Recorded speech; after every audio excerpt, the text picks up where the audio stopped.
ones, but they way in the part. The other ones were different. Did it stop? Well, when I left, on the tour, it was still Wow. And the cops? no. Okay, let's go. That's really love it. This is just. It was this, I don't know, any idea, nobody's there. Well, they are, there's somebody there. Oh. But it's sort of a trade. I don't know how many people are actually besides the guy that died. I know it was sweet up there, now the whole house and everything. But there's still somebody down. Yeah, lights might be loud. Next year, this green will be this big. But, yeah. Well, crazy outcome. Something, but he wasn't very good. He was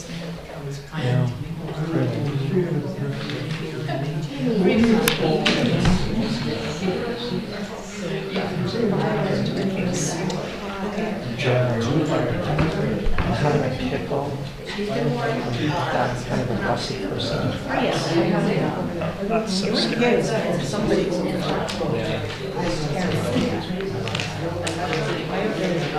that happened to our dog was terrible. He's such a horse anyway. Just as well. Yeah.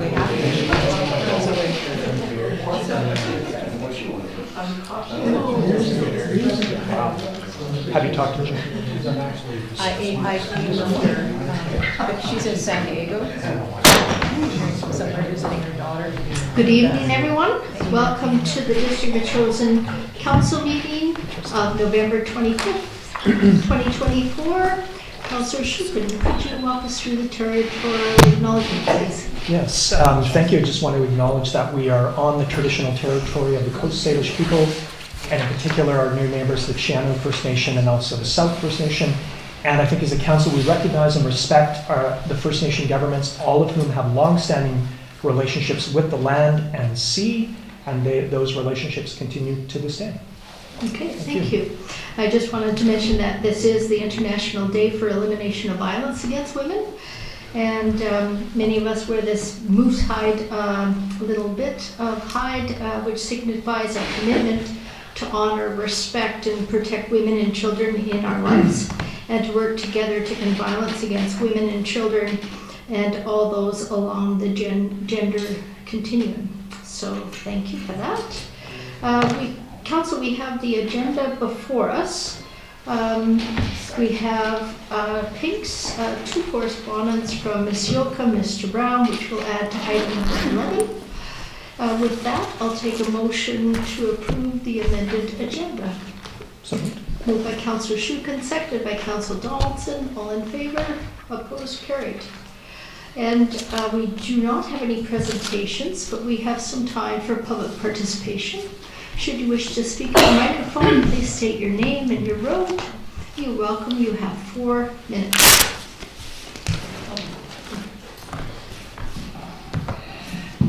Patty Whitehouse, Rocky Point Road, and this is more a question or something to be raised for clarification than anything else, and it's part of my reason for asking is because I have not had time to read thoroughly the report on grants and aid, but at my cursory preliminary reading, it looks as though the criteria would eliminate from our giving grants and aid to a number of the organizations that we have traditionally, the one being dearest to my heart, of course, being the need to crisis line and support line for youth.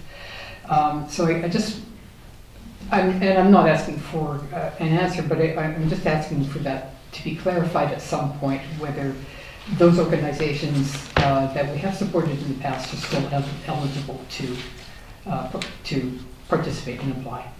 Thank you. Thank you.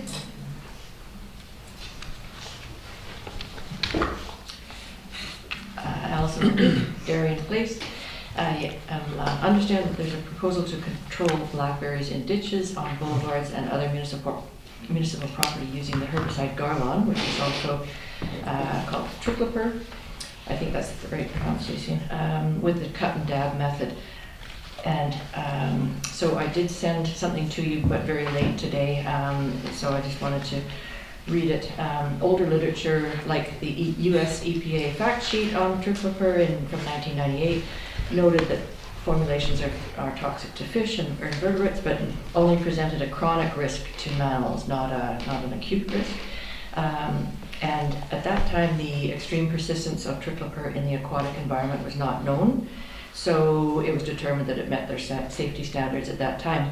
But more recent research has demonstrated additional cause for concern, and I thought I should bring that to your attention. So the safety data sheet for Garlon RTU herbicide states that Garlon has both acute toxicity and chronic toxicity to fish and aquatic invertebrates. And then, and I sent you that link, it's also in here.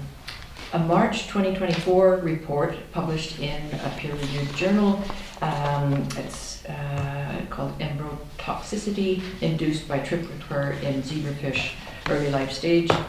And the link again is in what I sent you. It says tricloper is acutely lethal to juvenile salmonids at concentrations ranging from 5.3 to 9.7 milligrams per liter. And then sublethal effects of lower concentrations include disorientation, coughing, gill surface widening, and those have been observed in trout, salmon, and other fish. So our coastal cutthroat trout are salmonids, and so very much affected, I think. And then the results of this study indicate that even low tricloper concentrations can elicit adverse effects during embryonic development. This herbicide is now recognized as an emerging contaminant of concern, which is sort of like the highest rating for research and so on, due to, quote, limited understanding of the environmental fate of this herbicide, its potential repercussions for both the environment and human health, and insufficient monitoring in diverse environmental compartments. It exhibits high water solubility, so it can penetrate aquatic environments. It's been found in groundwater, surface freshwater, and estuaries. One of the most important points, I think, is that it's highly resistant to breaking down in the environment. It has a half-life of more than 1,000 days. Under EU regulations, a substance is considered persistent if the half-life in water or soil is higher than 180 days. Under US EPA guidelines, a substance is considered very persistent if the half-life, again, in water, soil, and sediment is greater than 180 days. So we've got 1,000 days versus 180 days. So just to wrap up, among the conclusions in the study, exposure to tricloper results in abnormal embryonic development, and tricloper is persistent in the environment present in the environment at concentrations evaluated in this study. So it's not like they were evaluating extreme concentrations. I would say that the bigger picture is whether applications of any herbicide on blackberries in Metchosin is a wise choice. Blackberries are ubiquitous, and there's a lot more potential for widespread contamination of soil and water than the current practice of cut and dab on holly. So I hope that the council will refer the matter back to me, ask for an in-depth consideration, and hopefully consultation with a specialist or more than one specialist who have expertise in ecosystem effects.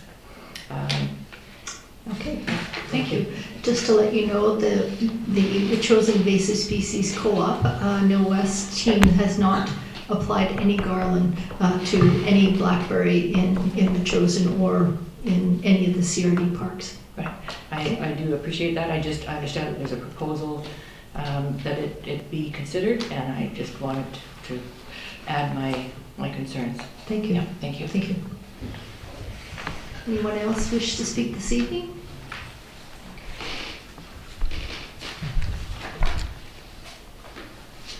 Seeing none, we'll move on to adoption of the minutes. Council, if you can turn to page 5 of your agenda package.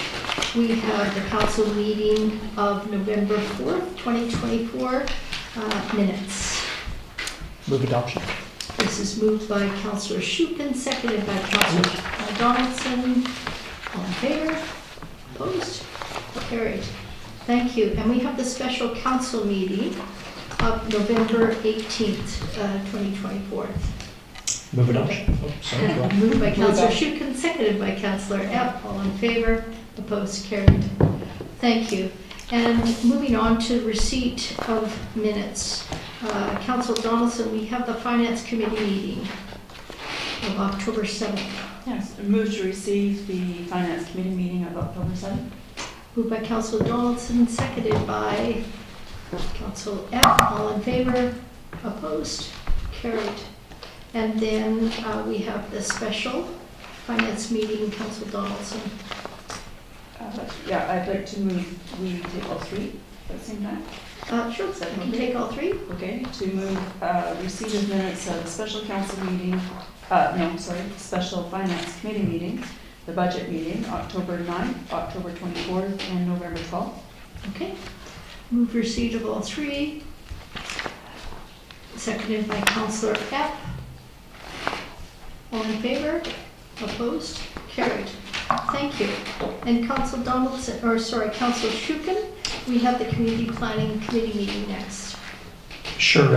Thank you. Before I move receipt, I just want to thank staff for getting all of these minutes together for us tonight to have in this package. So thank you. And I just make a motion to receive the Community Planning Committee meeting minutes of November 18th. Okay. Moved by Councillor Shukin, seconded by Councillor Donaldson. All in favor? Opposed? Carried. And the Environment and Natural Areas Committee meeting, Councillor Gray. Yeah, I move receipt of the Environment and Natural Areas Committee meeting of November 18th, 2024. Moved by Councillor Gray, seconded by Councillor Donaldson. All in favor? Did you want to say something? Yes, I just wanted to say when we were discussing my recommendation that we pursue a pesticide and herbicide bylaw, we engaged in a discussion about best management practice for invasive blackberry. We heard from Alison Leduc tonight about that. As a consequence of that discussion, I mentioned at the meeting, it's on the agenda tomorrow night for MEAS to take a look at it and provide advice back to council, and we will be talking to the CRD and the CRISP, the Capital Region Invasive Species Program, which I represent the council on. It'd be nice if MEAS decided or evaluated whether we should have a more fulsome policy or a bylaw, and how that would be enforced, if that's realistic, and to give us examples of good ones around the province. Sure, we brought that to council at the Environment Committee, you can see in the minutes, and the council decided not to proceed. So why is it going back to MEAS then? The topic going back to MEAS is the invasive treatment of blackberries on district property. Okay. That's not a council directive, right? So that's something that's going to be discussed there, and a proposal is going to be before council? Well, we'll hear what MEAS has to say, but I expect they would like to take a look and provide some advice. As you know, the terms of reference of committees are not, what we talk about in the committees is not always directed by council. Okay. Go ahead. Thank you. I'd like to make a comment about the meeting. I received a phone call from Mr. West concerned about some remarks that I made at that meeting, and we had a very long discussion. I had promised I would review the meeting to see where his concerns might be, and one of the things I would like to say is I did use the word fatal when I was referring to the possibility of an interaction with equines. Admittedly, that was probably the wrong choice of word, and I apologize for that alarm. A less extreme word probably would have been harmful or toxic, both implying potential negative effects, but not life-threatening. I don't profess to be an expert. I do value NIS as a volunteer group and all the work that they do and have been involved with some of their polls. I do look forward to hearing what MEAS has to propose at their next meeting. Thank you. Okay, thank you. Councillor Shukin. Thank you, Mayor Little. I was also in a bit of an email exchange with Mr. West. And I just wanted to, express my own thoughts as well. I've talked to Mr. West a number of times about the application of Garland, specifically around holly, and I understand it has been used for holly. And I have every reason to believe that its use through MIST has been done judiciously and safely. I have to say, though, regarding the perception of the meeting on November 18th, I grant that maybe a word was used that might not have been correct accurately, but I did not see MISC being disparaged at all. And in truth, I don't see the need for deeper controversy here. And there have been some issues and emails that we've received, but I don't see the deeper concern from specifically the meeting of November 18th. And in terms of MISC being disparaged, there are questions, and this is a new element, about the use of Garlon on blackberries. And I believe questions about that use are valid, and it's one that we should tackle eventually as a council, but it's great to see that Councillor Gray is going to bring it back to MISC. That is a new element, and again, like I say, I think that there are some questions that are valid, and we should take a look at them. So, yeah. And one thing, I think we're on pretty much the same page. And I specifically remember this council coming together to pull blackberries by hand at an Earth Day event a number of years ago, and I think that's our preference. Start with mechanical, as in we pull them, and where you don't need to, then maybe you can consider possibly the application of a pesticide in very limited and specific uses, though. So I just make those comments. Thank you very much. Okay, back to the receipt of the November 18th Environment and Natural Areas Committee. I'll call the question. All in favor? Opposed? Carried. And Councillor Epp, we have the Public Works and Public Works and Protective Service Committee meeting. I move receipt of November 18th meeting. Moved by Councillor Epp, seconded by Councillor Donaldson. All in favor? Opposed? Carried. Thank you. And then Councillor Donaldson, on page 43, we have the Agriculture Advisory Committee meeting. I move receipt of the Agriculture Advisory Committee meeting of October 16th. Okay, this is moved by Councillor Donaldson, seconded by Councillor Epp. Comments? Go ahead. Just had a question to ask it through the chair to Councillor Donaldson. I'm simply curious, reading the notes. The Metchosin Grown Society is a branding exercise for sale of goods from Metchosin, or is the Metchosin Grown Society about the community garden? I was curious the clarification. Yeah, it will get confusing. So Metchosin Grown Society is actually the community garden. Metchosin Grown is a branding that the Agricultural Advisory Committee, I believe, started a number of years ago, and they wish to resurrect it. They will probably work hand in hand with the society on that, on some projects. Through the chair, thank you. Okay, go ahead. Yeah, back to the community garden. I'd like to know sort of what is going on there, because we haven't really heard much about what's happening. Just kind of go by and see people or equipment or whatever out there. So perhaps you could enlighten us. Sure. So they are a registered society. They still got a little bit of paperwork to do. I have been in conversation with the CIO about getting an appropriate occupancy license, I guess it is, like the other users. As you recall, this council had proposed a resolution as a pilot project, and we'd like it to be more solidified than that. There was an excavation done after several attempts and quotes all the way up to $10,000, and this was never to cost the taxpayers. So I managed to work with one of our contractors by doing a bit of a swap. They came in, they were fully insured and had all the appropriate tools to do the job, and they just happened to have a spouse that has horses that needed pea gravel, so we switched it out. So the brambles have gone except for a few little roots, and right now we're sheet mulching. So every Sunday, except for this last Sunday, we're putting in leaves and manure, cardboard, all sorts of stuff. So that's what we'll be doing throughout the winter, and you'll hear more as we get more established. Okay, thank you. You're welcome. Okay, call the question on moving the receipt of the Ag Committee.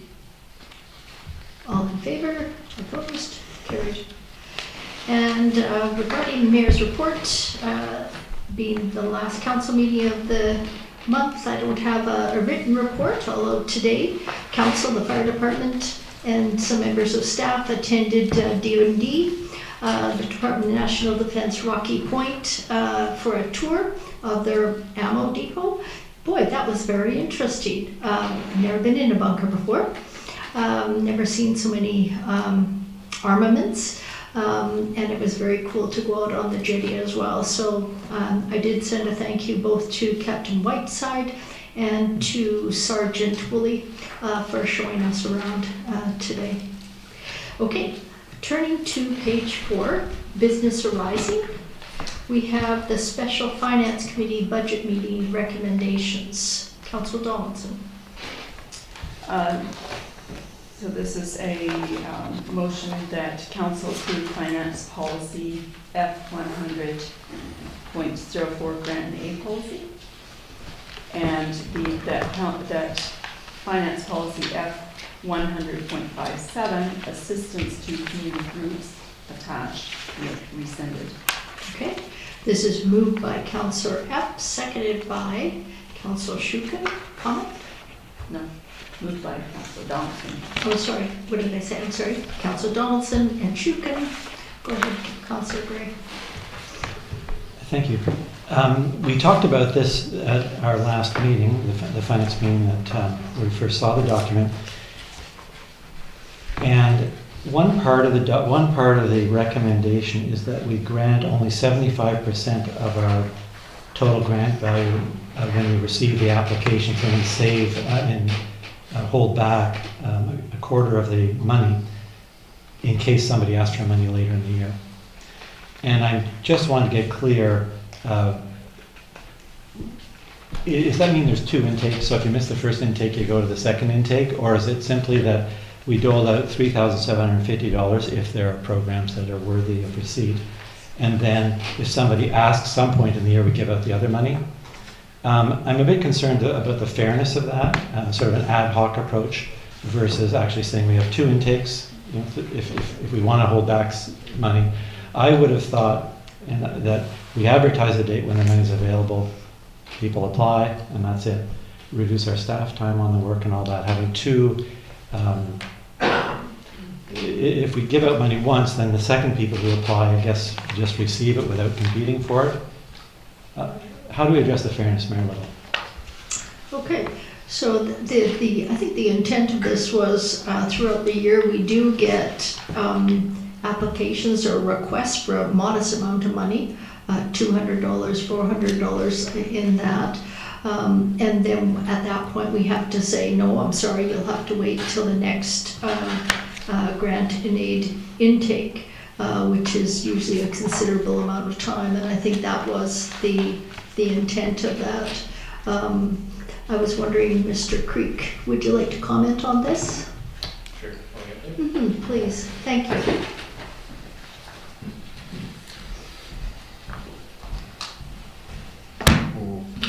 Thank you, Mayor and Council. Through the chair, I didn't actually put in the 75% recommendation into the policy itself. I mentioned it as something to just keep in the back of your mind when you're going through the process.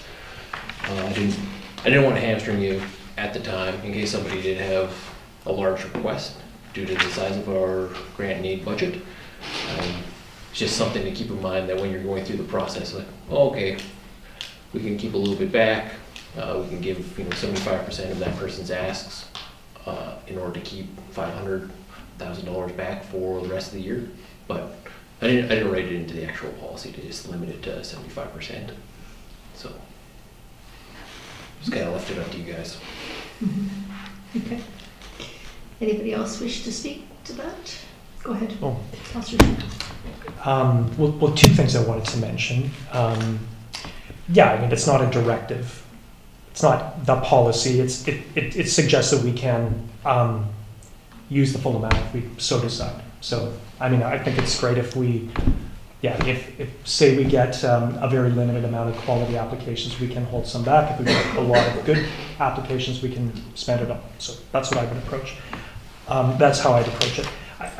I wanted to just address Ms. Whitehouse's comment earlier about are we limited to just Metchosin specific organizations?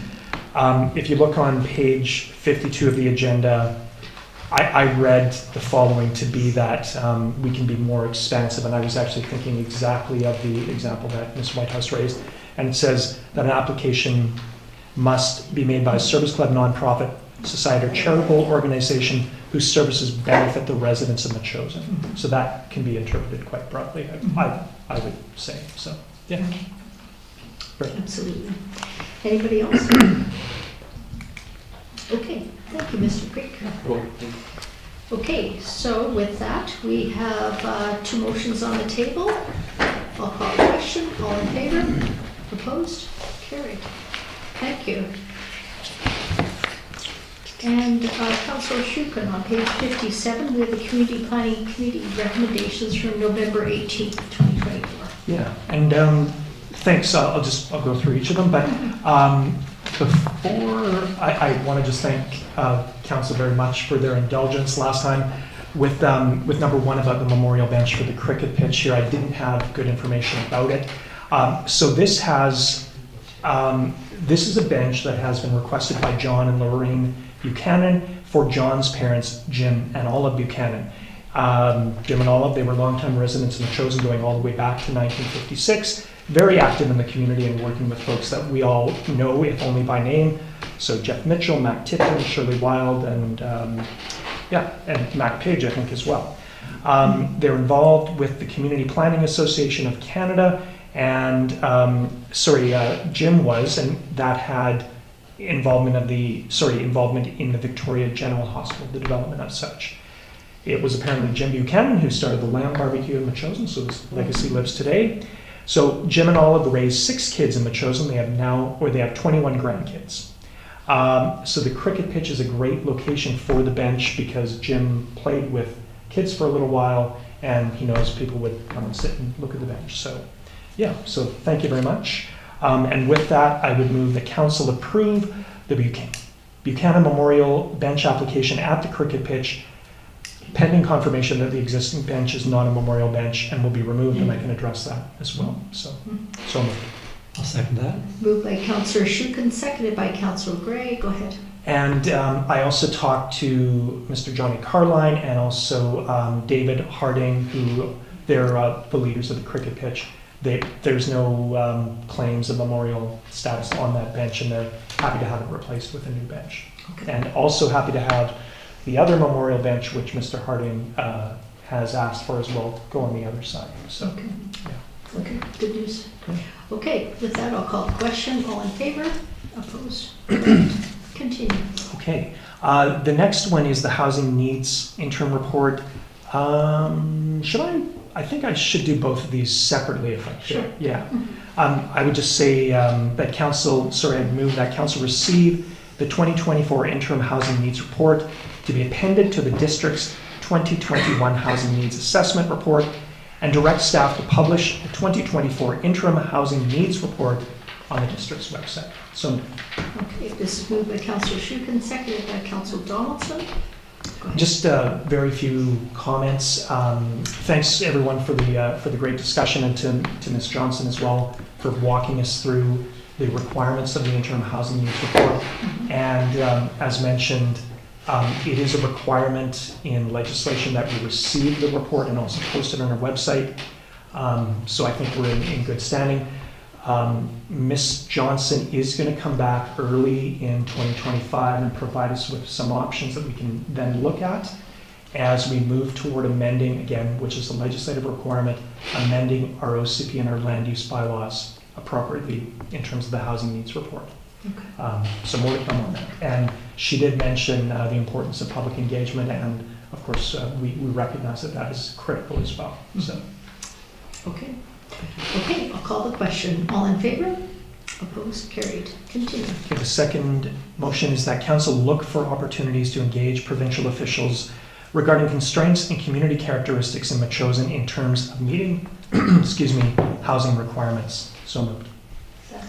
Moved by Councillor Shukin, seconded by Councillor Donaldson.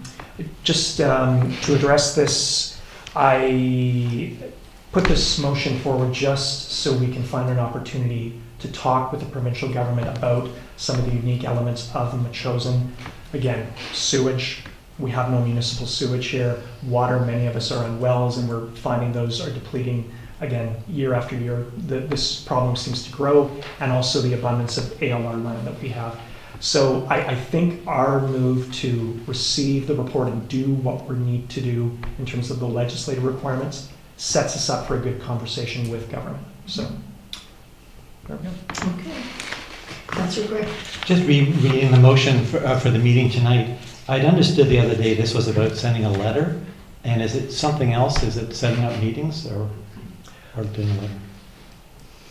Go ahead, Councillor Oh, Schuker. the intention was to keep it open.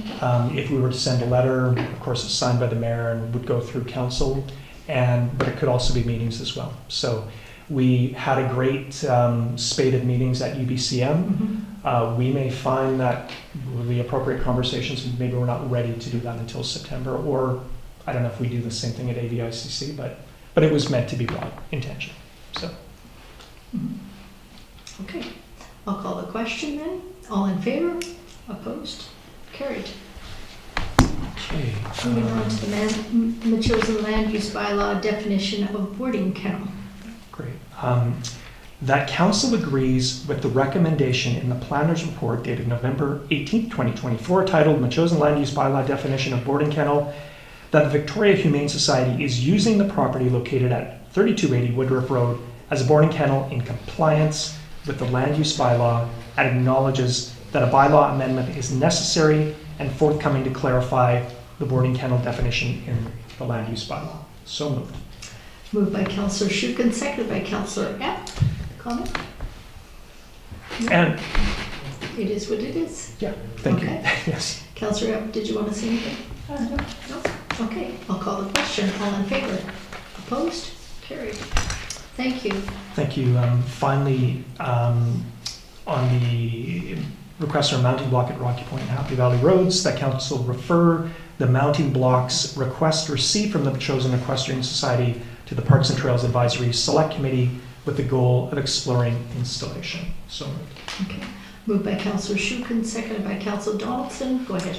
I should just mention that we had to cancel the last PTASC meeting because of the windstorm, and we will be meeting in January, but in the meantime I'll connect with the chair of the group, and he has knowledge of this, and I think he's had some initial discussions, so yeah. That's great. Councillor Gray. Can I just ask if there's a cost for this, or would it be dealt with within the PTASC funds they have already? I mean, if not, we should put it in the budget. That's my suggestion. But, Yeah. but if it's included in the money they have already, Yeah. very good. So the standing budget for PTASC for minor trails maintenance, I think, is $10,000. There will be more spent this year, but I still think we're going to have money left over. I would assume that it would be able to be achieved in the regular budget. So Okay.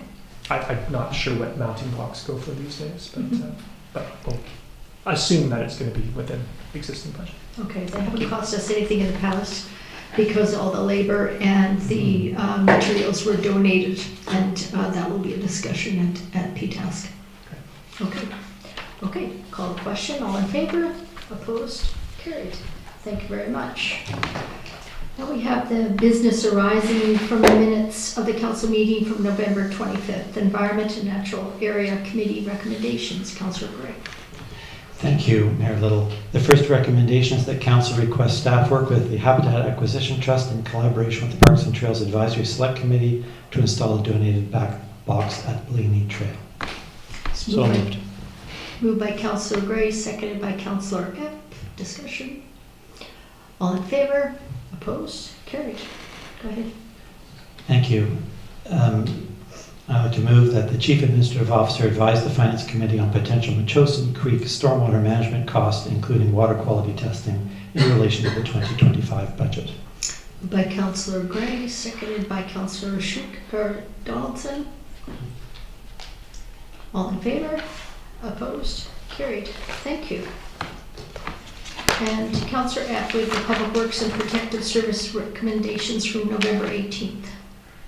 I move that council support the possibility of a resolution for a province-wide ban on consumer fireworks going to AVICC and UBCM.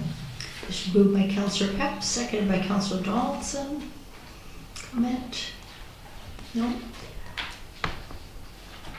Councillor Shuka. Just we need to observe some of the mechanics of getting the thing into AVICC, and they often ask for a discussion paper. But it would be interesting to see other councils who's also supporting this as well. It's, yeah, I don't know exactly how that all works as a combined thing, but it's like mid-February, so. Councillor Epp, are you going to follow up on that? Yeah, it was just because we did make the motion just to support the possibility. Oh. And so that was our discussion, was to wait and see what the other municipalities come up with. And I imagine somebody will be writing the actual resolution. Just kind of wait and see attitude and see how it all plays out. Okay. Okay, Councillor Donaldson, then Councillor Shuka. Go ahead. So when we had the presentation, there was, I think, a list of municipalities that the lady was going to visit. Do we have the names of them so we can actually connect with our colleagues and see who's motivated on it? The names of the presenters. Of the different municipalities that are going to visit. I don't know if it was all of them, or I know Newell was the next one, and Sandwich was on that list, I believe. Okay. So it might be worthwhile us collaborating together and just seeing what where there's some passion on it. Okay. Perhaps Councillor Epp can reach out to Lavinia and ask her who's next and who has decided to write the resolution. Okay. I'll call the question. All in favor? Opposed? Carried. Great. Moving along to reports for action. We have the Fire Safety Act, appointment of investigators and inspectors. CAO Payette, this is in response to the new Fire Safety Act regulations. So this is something we must do. Anything beyond that need to discuss? No. Okay. So we've got some recommendation here. Does anybody, go ahead, Councillor Epp. I'll move that council, by resolution, appoint the following 4 positions as fire inspectors and fire investigators for the district to be chosen in accordance with Section 8 and Section 23 of the BC Fire Safety Act. That would be the fire prevention officer, the fire operations officer, deputy fire chief, and fire chief. Okay. Moved by Councillor Epp, seconded by Councillor Gray. Comments? Yep, go ahead. I just had a question for the CAO. Is there any impact on job descriptions, classifications, or wages in the collective bargaining unit with these appointments? No. Through the chair? effect. Thank you. Okay. Call the question. All in favor? Opposed? Carried. And then on page 65 of your council agenda, we have a report from our Deputy Corporate Officer regarding our 2025 regular meeting schedule.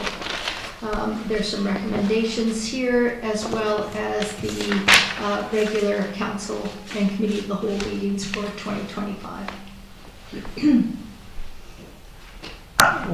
Councillor Shukin, then Councillor Gray. Or sorry, Councillor Donaldson, then Councillor Shukin. Okay, sorry. I was going to make the motion. Sure. Yes. Move that council approve the 2025 schedule of regular council meetings, and that council direct staff to bring forward an amendment to the council procedural bylaw number 507 to update provisions around committee of the whole meeting. Okay. Moved by Councillor Donaldson, seconded by Councillor Shukin. A second for discussion. For discussion, go ahead. Oh, I was wondering if Mr. Payette could come and share thoughts about how the committee of the whole is going to work.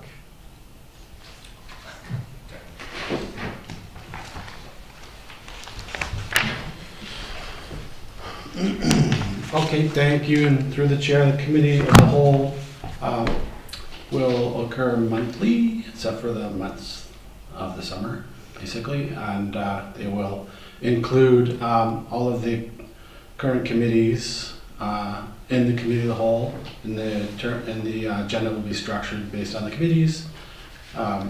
And so the terms of reference will for the committees remain the same, although we're working on the terms of reference to make sure they're all consistent, as you know. And then the deputy mayor will chair the meeting monthly and throughout the year, and so everybody gets a kick at the can.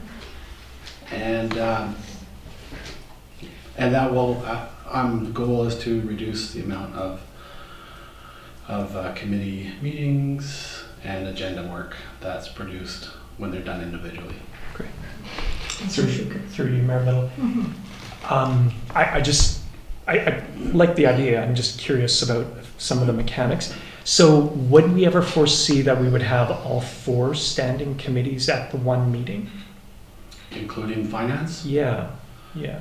Currently, we're doing separate finance committee for budget, Okay. and they don't occur all year round, so I Yeah. don't anticipate that unless we find it's going smokingly well and we do include finance to do some more efficiencies. That could be the next step. Through you, Mayor Little. So if we have like a big bunch of planning stuff and then a big bunch of public work stuff, how would and you've got a chair who's maybe neither, how would that work? Like, will we have sections in the agenda? That's or- correct. Okay. Yeah. Okay. So, and the chair will run the meeting, but the subject of the committees will be conducted by the chair of Okay. the committee. So, Gotcha. yeah. Gotcha. Okay. Sorry. Sorry to throw one little glitch at you. So I'm the deputy mayor only once in 2025, and I'm that during July and August. So I will never get a chance to chair a meeting. But anyway, so just Harder on your colleagues. yeah. But okay. We'll make sure that everybody gets a turn chairing the committee of the whole. Councillor Gray. Yeah, thank you, Councillor Shuken. I think that's quite important. So just to say, I'm not aware that the terms of reference of the committees are changing. So we're talking about the standing committees right now. The standing committees, that they are going to disappear. If I understand properly, we're going to have committee of whole instead of standing committees. Is that correct? Go ahead. No, that's not correct. So we'll have standing committees as they are, and we'll just conduct the business at the committee of the whole. So we won't have the community planning meeting. It'll be replaced by the committee of the whole, but the advisory committee will stay as they are. So PTASC, it will still be an advisory committee. Metchosin Environmental, District Metchosin Environment will stay as a committee. Sorry, let's not mix it up here, if I may. Mayor Little. We've got standing committee and steering committee. The committee of the whole will replace the standing committee. The steering committees will remain. So I'm not sure about the steering committees. We have, at the moment we have standing committees, and I think the proposal is to end the standing committees, removing the appointments of Councillor Shuken, myself, and Councillor Epp as chairs of those committees, because the committees won't exist anymore. We're having committee of whole instead. Is that correct? Yes. Yeah. And if it doesn't work, if as a council we don't like the committee of the whole, we can always go back to the standing committee as we've had them before. Great. So standing committees will disappear except for the finance standing committee, which would remain in place. So we'll have the mayor as chair of council and Councillor Donaldson as chair of finance committee. As it relates to the budget. Right, and the rest of us won't have, sorry, I missed that. No finance committee? The finance committee only as it relates to the budget. So there are some times in the year where there were finance committee meetings, and it not necessarily to do with the budget, because Councillor Donaldson also is on the agricultural committee, the advisory or the accessibility liaison, West Shore Parks and Recreation, so that would be reported out in the committee of the whole under a finance banner. Great, so just, again, just I'm wanting to understand this, Councillor Shukin, was standing committees will disappear, the chairs of those committees will no longer be the chairs of those committees. Instead, various of us will be liaisons to not steering committees, but advisory select committees. Yes, that's right. So the advisory select committee that I'm liaison to is MEASC, Metchosin Environmental Advisory Select Committee, so I'll continue that role. I'm actually quite supportive of the proposal. I just wanted to get clear what we're doing because we're losing our positions and committees. And I appreciate the trial period. May I ask through the chair the proposed trial period? Well, we propose it for the full year based on the calendar we presented tonight.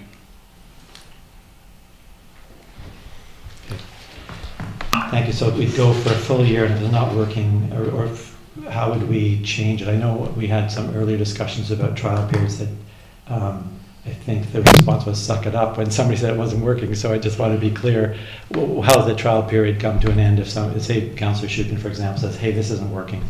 I'm not able to get my planning just the way I want to and all that sort of thing. Does he raise that in an open meeting and then we discuss it? Well, Yeah. he could also raise it when I see him once a week, and we could bring it forward to a meeting. Thank you. Councillor Donaldson.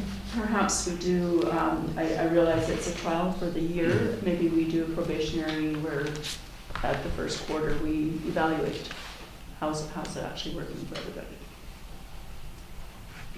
This is an input to a council meeting or something.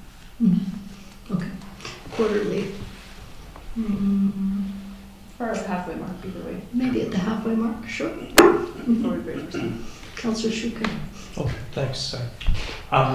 So I am a little bit confused the more we get into this a little bit. So I have personally found a great deal of value in having a portfolio and having my colleagues have a portfolio.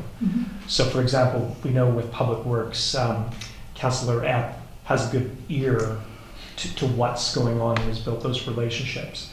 So are we presuming that we would lose that? It almost sounds like if we lose the chair of like our chairmanship of the committees, we kind of lose that focused portfolio. Your portfolio will remain the same, Okay.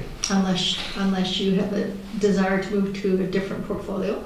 Your portfolios will remain the same. Your appointments will remain the same. The difference is it'll be reported out at a different meeting. It'll be reported out at the committee of the whole meeting, Okay. and it will be subdivided into the different portfolios. Okay. And everybody will have a chance to chair the committee of the whole. This is not something that is a brand new idea. The city of Langford does this. CRD also does this. But it is designed to have very fulsome discussions at the table, and also designed hopefully to reduce the effort of staff. Sometimes we have very lean committee meetings in some of the portfolios with just adoption of the minutes. We don't want people to have to think up things that they need to present just for the sake of performative presenting. So this will hopefully allow some time saved for staff. Great. Okay, and I anticipate there'll be some interesting changes in the council procedure bylaw just to confirm that. So yeah, look forward to seeing Mr. Pyatt's work on that. So yeah, great. Thank you. Councillor Drew? If I could ask, I'm going to vote in favor of the motion, but I would ask that when staff bring forward the amendment, we also, at that meeting, receive the proposed amendments to the terms of reference of the advisory select committees. So if that works for Mr. Pyatt, because we're changing one committee, then it's in the air that we may be changing terms of reference of the other committees. And I think it's incumbent upon us to understand what's the entire picture look like, what is our role in all of this, so we're clear. So I'd say a little bit more the, about that, but if that's okay, then I'll just stop there. the terms of reference for the select committees will be harmonized so that they're more of the same information for each, since they were set up at different times. We thought that it should be harmonized throughout the select committees. Yeah, I'm not sure what harmonize means. The committees More are of the different. same, more of because- the same, maybe, more of the same. Sure, just would like to see those before we agree to remove all the standing committees. As I say, I could explain it further, but if we get that, then I'll be satisfied. We look at it the same day. It's just that we heard the idea that what we were going to do is change the terms of reference to reduce the number of meetings of advisory select committees to say every 2 months. And then we were at a meeting and up comes the discussion about changing the role of one of the committees in this terms of reference. That's not harmonizing, that's something different. So I just would like to be clear what we're up to. Okay. Anybody else wish to speak or ask questions of CAO Payette? Okay, that's great. I'll call the question on the recommendations. All in favor? Oh, yeah. Opposed? Carried. Thank you. That's great. And we have reports for information. This is on, starting on page 71 of the of your agenda. We have a report prepared by Stan Orchard.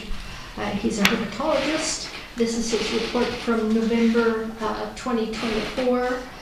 Indeed, we have, especially in pond number 4, bullfrogs that have been taken care of, but it looks like we've got bullfrogs in a number of different sites. There's a number of recommendations on page 73. Does anybody wish to speak to this? Go ahead. Yeah, I've read the report, and I would like to see that we meet the recommendation number 1. I think everybody understands we're running on last year's budget until we approve a new budget, and I'm hoping that our CFO can be in touch with Stan Orchard and provide him assurances and or sign contracts for this coming year. Mhm. Okay.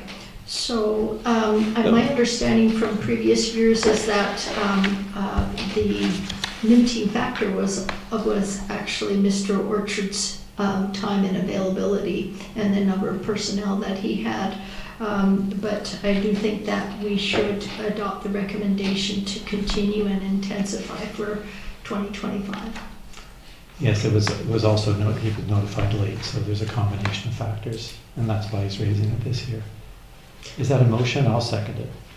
Are you going to move all 4 recommendations? Oh, no, I just following on you were saying you were recommending we pursue number 1.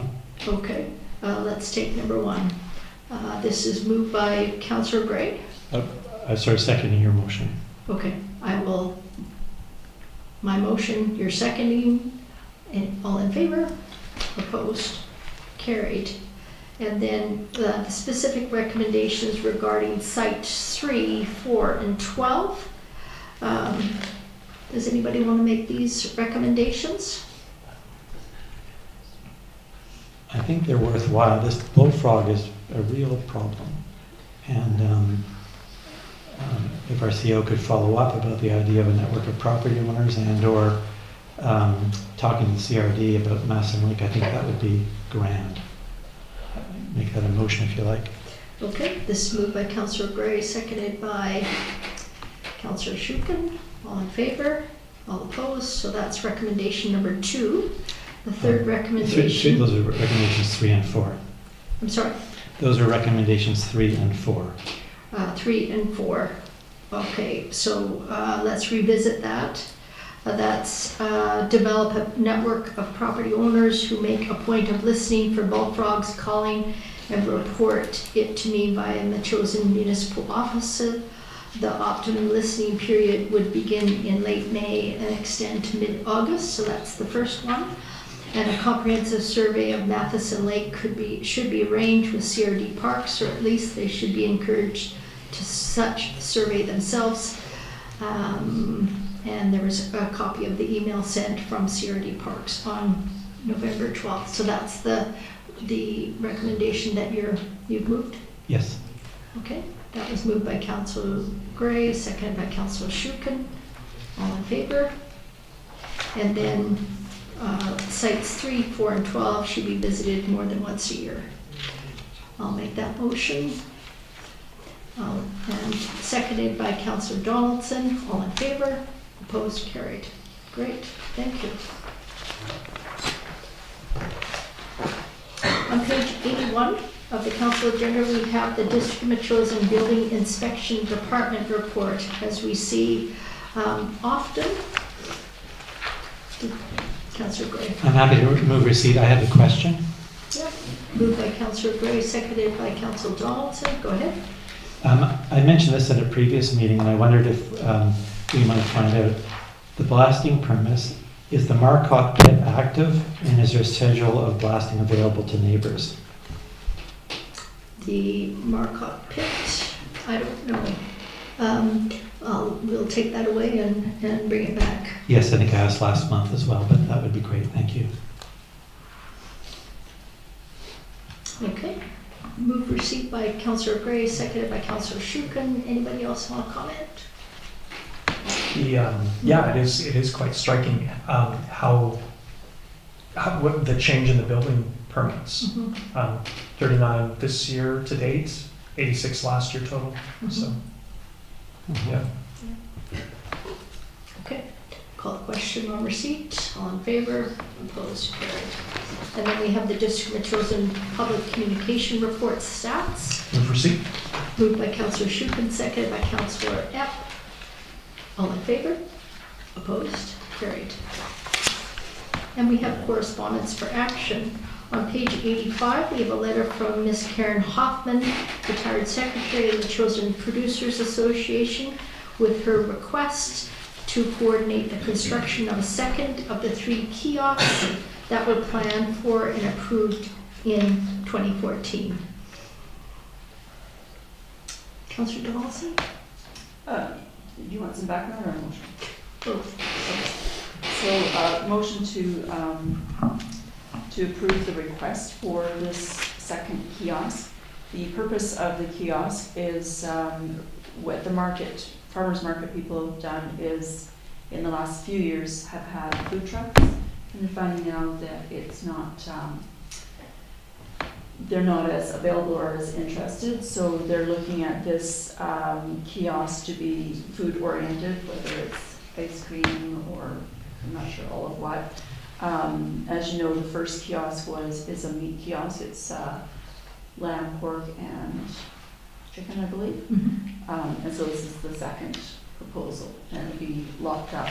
So with that, as we know, with the first one, it is facilitated with electricity for freezers and that sort of thing, which you can't do usually with out in the where the stalls are. So this is a bit more secure. I suspect that their rent will be a little bit different than what the other vendors pay as well. So this. And will it be rotating vendors? I don't believe so. They have somebody that actually is interested right now. Okay. Yeah.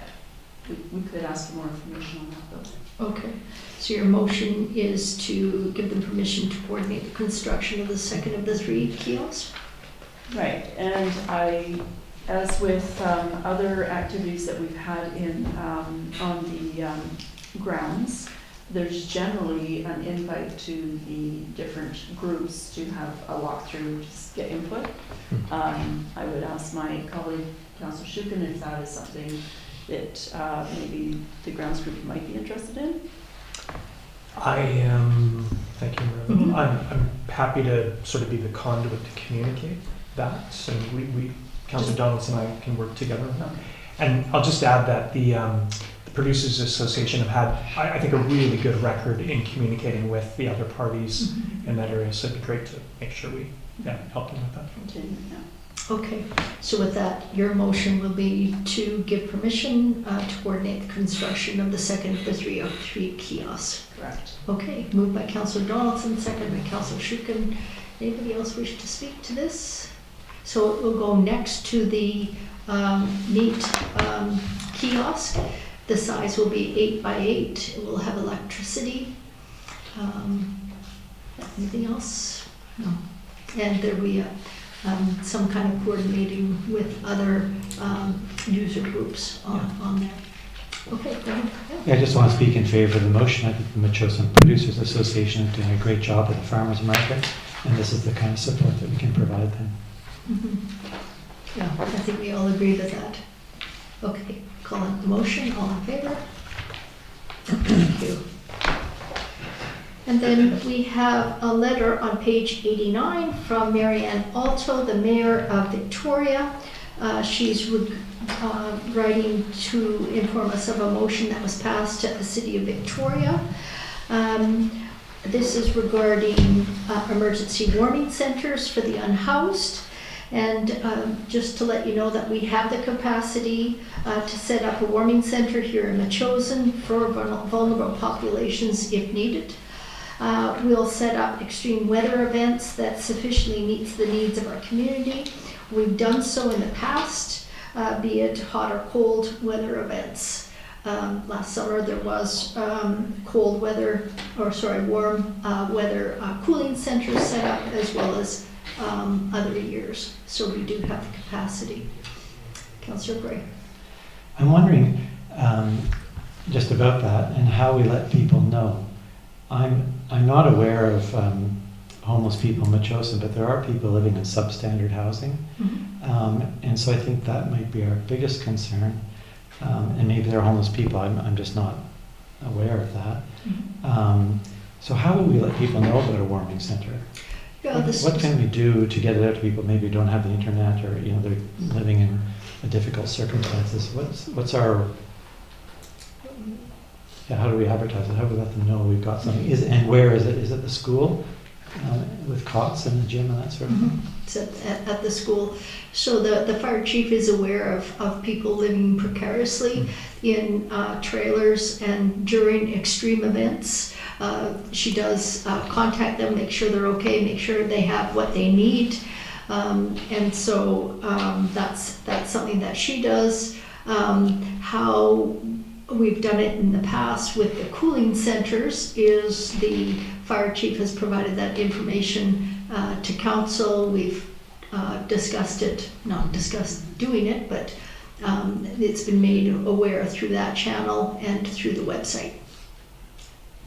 But like you say, I don't see a lot of people sleeping rough in Metchosin. We did have a couple in the summer, but not that many.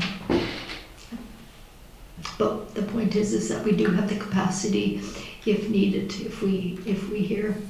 And I guess it's incumbent upon all of us in the community to keep our eyes open for our fellow community members. Right. Okay, so with that, Move receipt. moved by Councillor Shukin, seconded by Councillor Donaldson. Anybody else want to talk? Yeah, just wondering if you might write Mayor Alto back and let her know. I will. Thank you. Okay, so I will put that as an action item for myself. Okay, that's great. Oh, did I call the question? Can't remember. All in favor? Yeah. Move receipt. Yeah, thank you.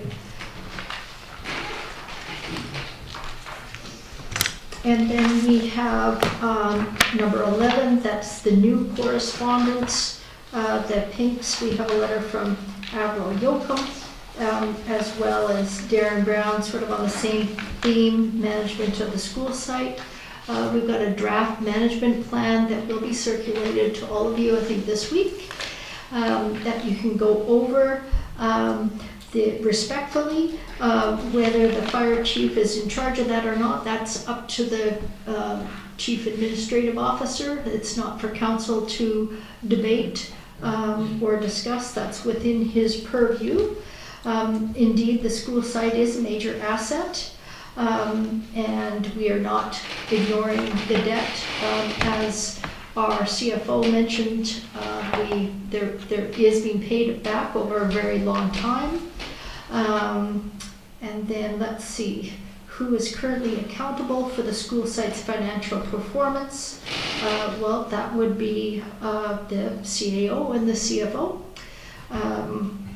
And operational management, including rent collection and maintenance, that will go through the CAO, and maintenance as well. The long-term plan, so we will be discussing that with this management plan. Let's see, and more to discuss at the finance committee for sure. Does anybody else want to speak to this? Go ahead. Yeah, I'm just thinking that really, I think the reports that we've received this year on the school, we're finally getting clarity and about how much we're spending and what's happening financially. And that relates, I think, primarily to the idea that the leasehold improvements are now done.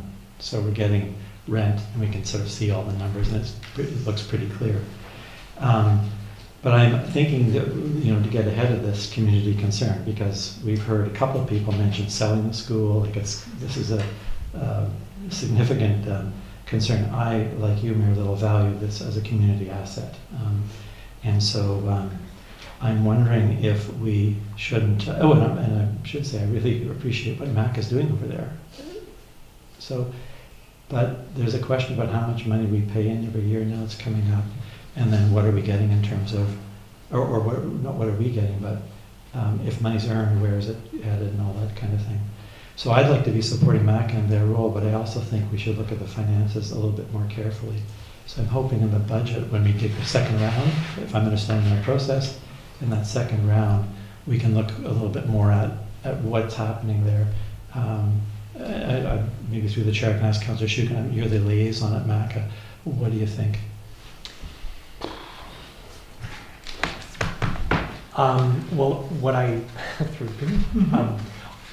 What I think is we have to have a look at the asset management plan that Mr. Payette has put together. If we think that there's a change needed, I believe we have to go start with that first, though.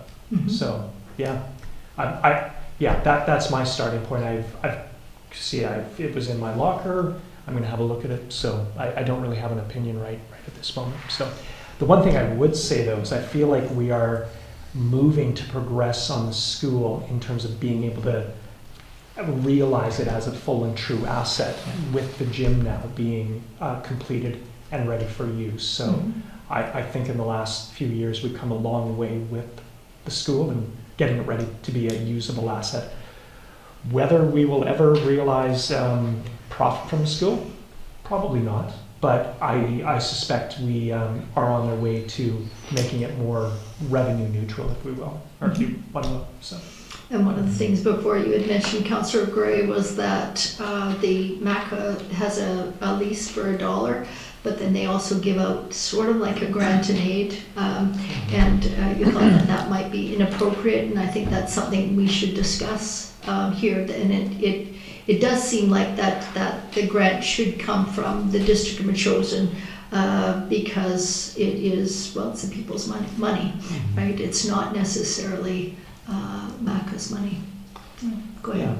Yeah. And I think as we get into this, it is really important, as various of us have said, to the value that MACA provides. So it's not about people not working so hard. I mean, that place is in good shape now. A lot of work has been done on it, and those folks have done a lot of it. But I see in the reports, like, I think last year they gave $1,000 to the city of Langford, $3,000 to Metchosin Day. So those kinds of things, I think I'd already asked our CFO to take a look and give us some sense of that. And I'm hoping when we come back to this, we'll just get a good picture of if people are renting there, for example, once the heat and lights paid, once the repair and maintenance is done, if there's some money put to programming, well, is there any money then available for the district in terms of hour costs? I don't remember the grant to the city of Langford. What was that grant? I think $1,000 in 2023. To the city? I'm just taking that from the website. Oh. I don't recall it either. Yeah. I suspect it was for a special event of some sort. So Yes, I think so. Okay. Okay, Councillor Epp, go ahead.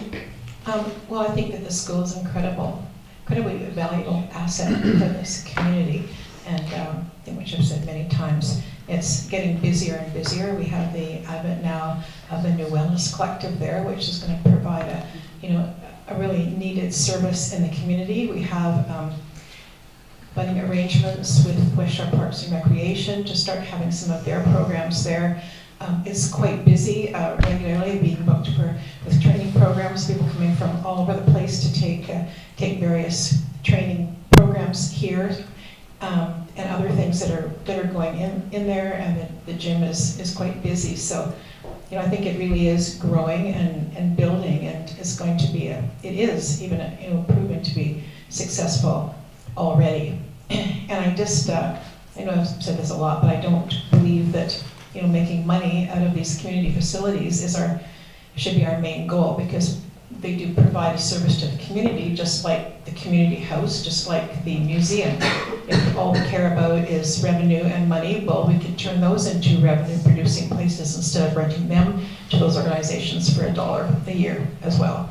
So anyway, I think you know, we just need to have a different outlook on it. At least I would like to see that. Councillor Donaldson? Those are all very good points, but I think as it's been brought up in these 2 points, that the taxpayers don't want to keep subsidizing. They would like to, as the community house, it actually takes care of itself pretty darn good. So it's not asking taxpayers to subsidize. So I think that we could get to a point where the, you know, we get the gym booked more in the fields and some other things that staff are working on, that we will see it generate better as far as revenue and start carrying its own self. That would be a good goal to have. Even opening up the Matha side, which during the day is pretty much locked up to the public. If we could do other things, maybe opened up for the public. I'm not really sure how it all works. It just looks pretty quiet until maybe after school type classes. Councillor Epp, did you want to speak? And then Councillor Gray. Go ahead, Councillor Gray, and then Councillor Epp. Oh, I was just going to say, my views are consonant with Councillor Epp's.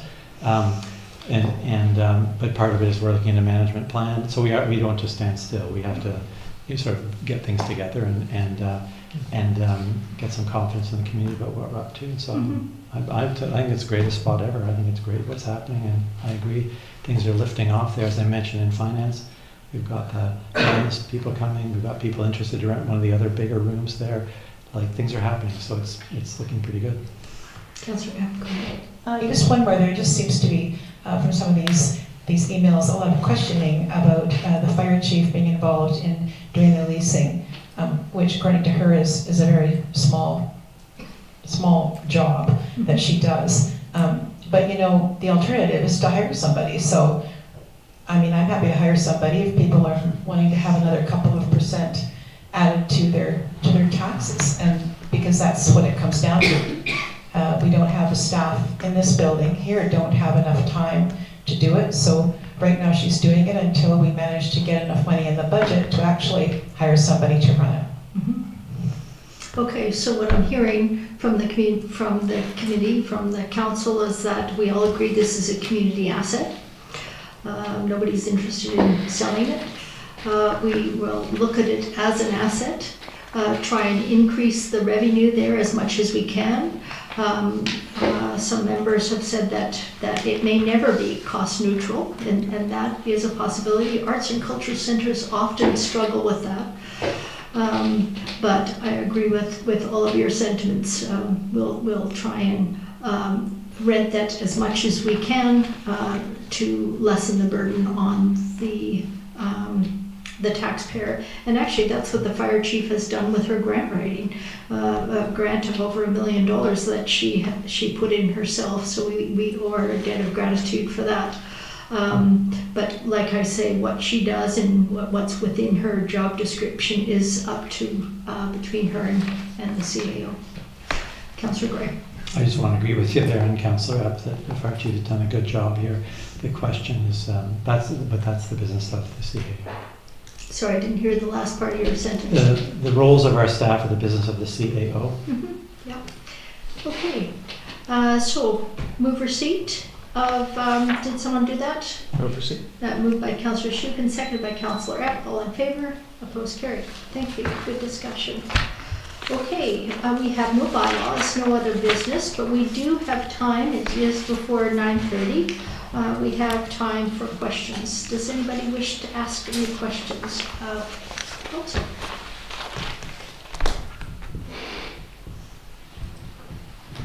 Was this out to the public? Yes. Yep. Does anybody in the public, in the gallery here, wish to ask any questions? Avril Yocum, Windfall Road. Currently, do you want that? Are the grounds for the school, I'm thinking in particular the food trucks, are they paying rent?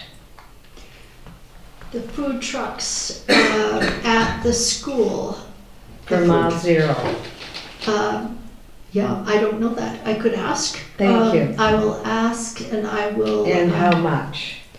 I will ask our chief administrative Good. office for you. Thank you. Mhm. Good question. Are they there every day? I, The food trucks? Generally Mondays. yeah. The food trucks are there on Monday, so we'll ask the CEO to investigate the Monday's food trucks. Okay. Thank you. Anybody else wish to ask a question? Seeing none? Oops, sorry. Art Brendan, Chapel Heights Drive. I have a question about concerning how the public, we public chosen, are going to know what is happening with the site. I mean, other than coming to the meetings to be informed. I mean, generally, I think there's some misconceptions about the appropriateness of the use of the site. And I have questions for clarification on that, because I'm not really certain of what the site is actually for. That might sound like a disingenuous question, but it isn't. It seems to be used for a lot of different purposes. And under the banner of arts and culture and then commercialization, and it's fitting a lot of needs in the community, or suiting a lot of needs in the community, but it doesn't seem to have, to me, to have a distinct identity of what it is that the public can expect. When I think of what we're going to be paying for it, I think revenue neutral would be dreaming. It's like communities support sports and recreation in their communities. They don't expect it to all be paid back. And I don't think that's necessarily what this is all about. But I think there could be an equation of, and a development of what is appropriate use, of what the public can expect to be on the hook for, you know? And that includes all of it. I'm looking at, personally, I'm looking at clarification for the 4.7 acres of the parking lots. You've got, we've heard proposals for a village square. Many things have been floated over the years, all to do around that site and the ownership of that site and the use of that site. And I just kind of spin these things out as I read different people's opinions, and I think they're all really valid. I appreciate hearing all from the councillor and the appropriate budgetary constraints that we have and that we're coming up against. But to develop a identity with the site, even a name, you know, I'm looking at it that way.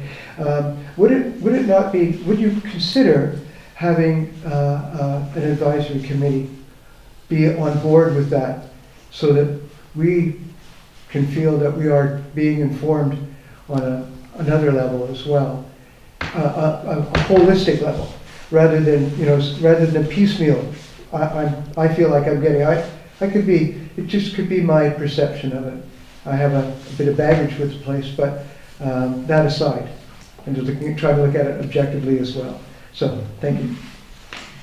You know, the city of Colwood had an ideas fair that I was very impressed with a couple of years ago, and they brought the invitation to the community, and they had big bulletin boards. What do you think about our parks and trails and recreation? What do you think about our sewers? Where would you like to volunteer in the community? Are you a senior? Do we need more focus on youth sports, what can we do, what do you want to do? And we could actually have a visioning type of exercise or an ideas fair about the school site. And one of the questions could be, which Councillor Epp wants to do, is rename the old school, not the heritage school, not Hans Helgeson, but the old school that we are in possession of, and ask the question, would you be in favor of renaming it? And I agree with Mr. Brennan. I think we really do need some kind of a visioning. What do we foresee that school to be? It's an art center, it's a cultural center, it's a training center. It's a what else is it? It's preschool. It'll be a health collective. It's really a Well, the resource for seniors as well. and the resource for seniors, absolutely. So it's a multi-purpose building, similar to the Salt Spring Island multi-purpose building that I want to take all of council to see in the spring. So, Councillor Epp, what do you think of having an ideas fair with also a question about the name of the school, the purpose of the school? Well, I don't mean, I think that, they're both good ideas. I mean, I've kind of given up on the name after trying to get something going on it earlier this year. An idea fair might be something we could think about in the new year. I think that it is developing as a multi-use community center. I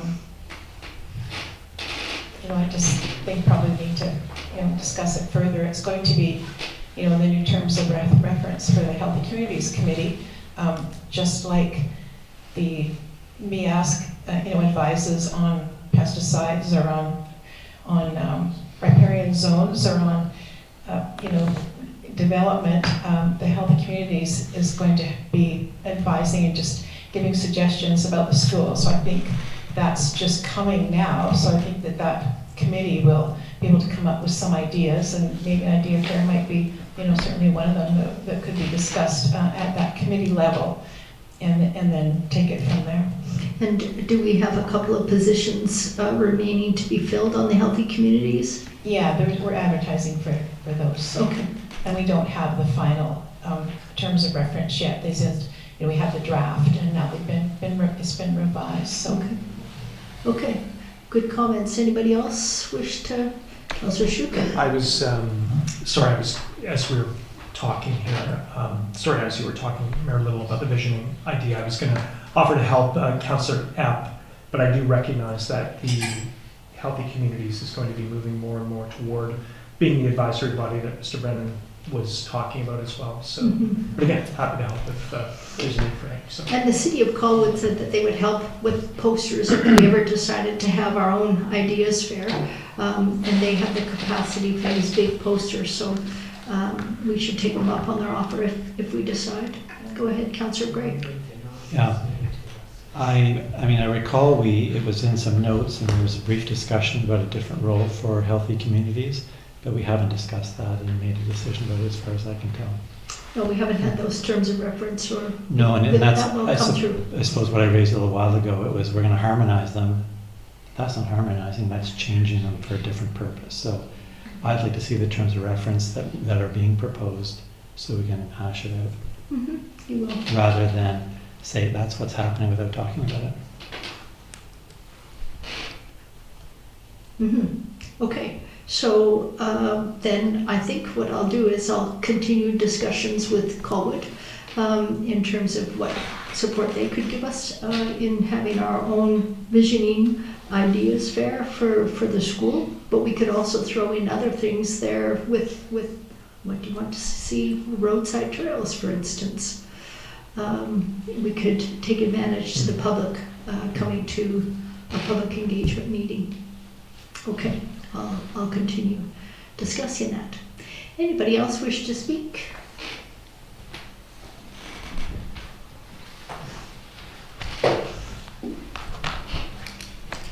Barb Salatsky, Kabir Road. I have a question for the mayor. You just mentioned that you would like to take the whole council over to Salt Spring to view some building, who is going to pay for that? Is it coming out of your pockets, or are taxpayers paying for a trip like that? That would be the taxpayers paying for the ferries to go over. And it would be, I've talked about this previously at this meeting, to the Salt Spring Island multi-use facility, how they have it structured with the CRD. I viewed the site myself, and I think it'd be really great for council to see that. So you feel that's a good use of taxpayers' money, do you? Yeah, I do. It'd be interesting to ask the taxpayers. Okay. Anybody else wish to speak? Okay. I'll call the question, or could I have a motion to adjourn? So moved. Moved by Councillor Schuppen, seconded by Councillor Donaldson. All in favor? Opposed? Carried. Great, thank you.